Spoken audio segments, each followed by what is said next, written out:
Mbĩtĩka ici cia Mount Kenya Junior Open 2025 igucĩrĩirie makĩria ma athaki 40 kuma irabu itiganĩte gũkũ bũrũri-inĩ.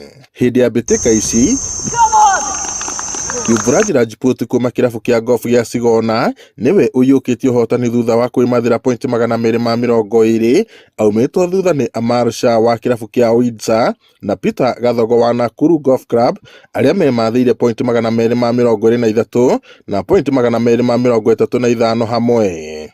Amar, my competitor, he played some really good golf. He really gave me a challenge, but I managed to hold it through and take the first place.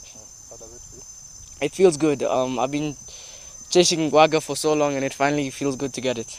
A person like me and my brother have not actually practiced a lot, but we enjoyed our time, we enjoyed the day. It was tough. We also played with very amazing golfers. It was a very tough course, but it's a very beautiful one.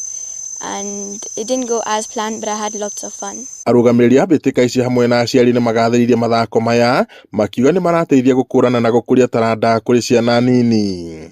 Na ciana ici nĩ ciraruta maũndũ maingĩ, co-curricular activities, arabu makagĩa na kwĩĩtĩkia, kwĩmenya na gũthaka na andũ moimĩte kuma kũndũ kũraihu bũrũri-inĩ witũ. Ndĩta mũciari nĩ ndĩrakena mũno kwanza nĩ gũcokeria NCBA Bank ngatho na Junior Golf Foundation tondũ nĩo mararehire mũthako ũyũ wa Mount Kenya nĩgetha ciana citũ cigĩe na opportunity ya gũthaka na makũrie talents ciao. Mwerekera wa mathako maya nĩ gũteithĩrĩria anake acio anini na ciana citũ gũkorwo cikĩmenya gũthaka golf na nĩ tũgũthiĩ na mbere na kũmasupport ta Nyahururu Country Club na nĩ tũroria ciari arĩa marigicĩirie kĩrabu gĩkĩ arĩa mena ciana thukuru marehe ciana ciao nĩ tũkwambia gũstrain ũhoro ũyũ wĩgiĩ gũthaka golf. Tabitha Waithaka marĩ na Milka Wanjirũ morĩtie aciari gũteithĩrĩria ciana ciao kũhĩmbĩria mũthako ũyũ